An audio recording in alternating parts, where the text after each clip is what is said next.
అని ప్రభుత్వాన్ని నిలదీసే యువత తయారవ్వాలి. అది నిజమైన డెవలప్‌మెంట్ అని నేను స్ట్రాంగ్‌గా నమ్ముతానండి. ఎందుకంటే ఒక ఉద్యోగం ఒక కుటుంబాన్ని నడిపిస్తుంది. అదే ఇచ్చే 10,000 ఒక రోజుతో అయిపోతుంది. అలాంటి డబ్బులొద్దు.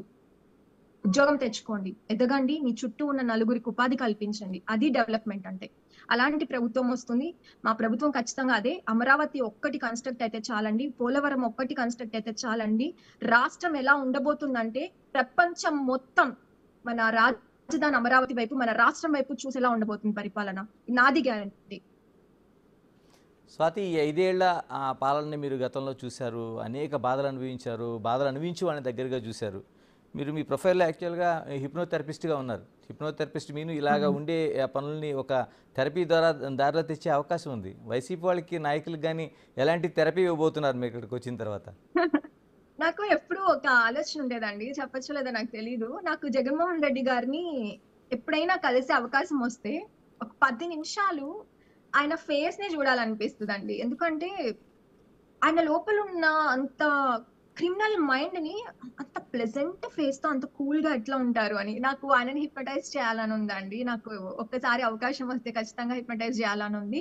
అలానే ఆహ్ నాది హిప్నటైజ్ అంటే బిజినెస్ అండి. నేను సర్వీస్ గూడా చేస్తాను. ఫ్రీగా గూడా చేస్తాను కొంతమందికి ఎవరైనా రేప్ విక్టిమ్స్‌కి గాని, లేదంటే గంజాయికి బానిసలు మీ ఛానెల్ ద్వారా చెప్తున్నానండి. రాష్ట్రంలో ఎవరైనా సరే పేదవాళ్ళు గంజాయికి బానిసైపోయిన కాలేజ్ స్టూడెంట్స్ ఉన్నా, యువత ఉన్నా, మందుకి బానిసలైపోయిన వాళ్ళున్నా, డిప్రెషన్‌కి లోనవుతూ సూసైడల్ థాట్స్ వస్తున్నా, లేదంటే అమ్మాయిలు రేప్ విక్టిమ్స్ అయ్యి వాళ్ళ లైఫ్‌ని ఎలా లీడ్ చేయాలో తెలియకుండా ఉన్నా, అలాంటి వాళ్ళు నన్ను రీచ్ ఔట్ అయితే నేను వాళ్ళకి ఫ్రీగా సెషన్స్ ఇస్తానండి. నిజంగా హిప్నోథెరపీ అనేది చాలా మంచి థెరపీ.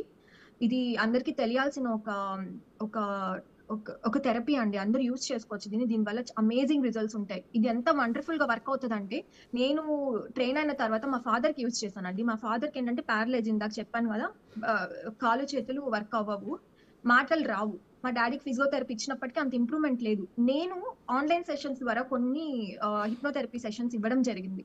ఎంత ఇంప్రూవ్‌మెంట్ వచ్చిందంటే ఇప్పుడు స్లైట్‌గా హ్యాండ్స్ మూవ్ అవుతున్నాయి. లెగ్స్ రెస్పాండ్ అవుతున్నాయి. మాట్లాడడానికి ట్రై చేస్తున్నారు.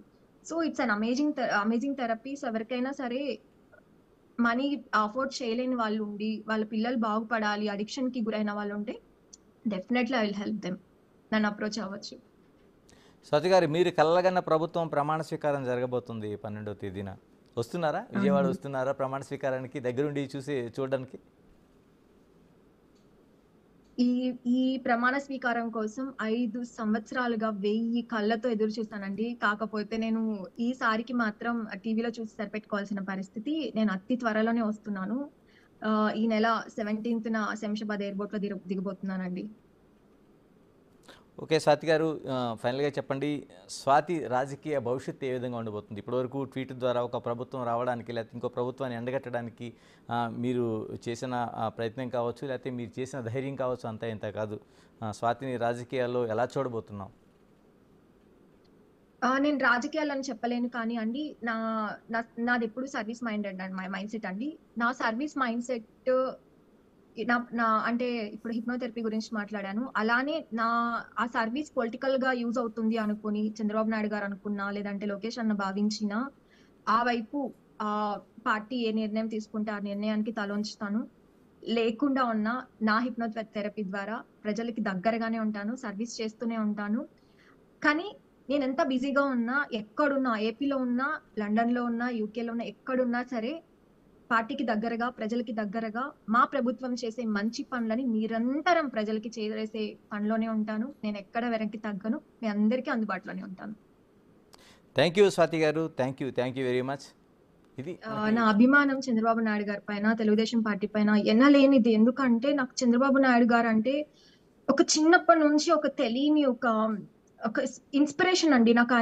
ఆయన నడిచినా కూడా నాకేదో ఒకటి నేర్చుకోవాలనిపిస్తది. ఇప్పుడు చూడండి, ఇప్పుడు ఎలక్షన్స్ జరగక ముందు ఆయన అరెస్ట్ చేసినప్పుడు ఇంకొక నాయకుడు ఎవరైనా సరే ఆ ఏజ్‌లో ఉన్నప్పుడు డీలా పడిపోతారు. కానీ చంద్రబాబు నాయుడు గారి కమ్‌బ్యాక్ అసలు ఎంత స్ట్రాంగ్‌గా ఉందంటే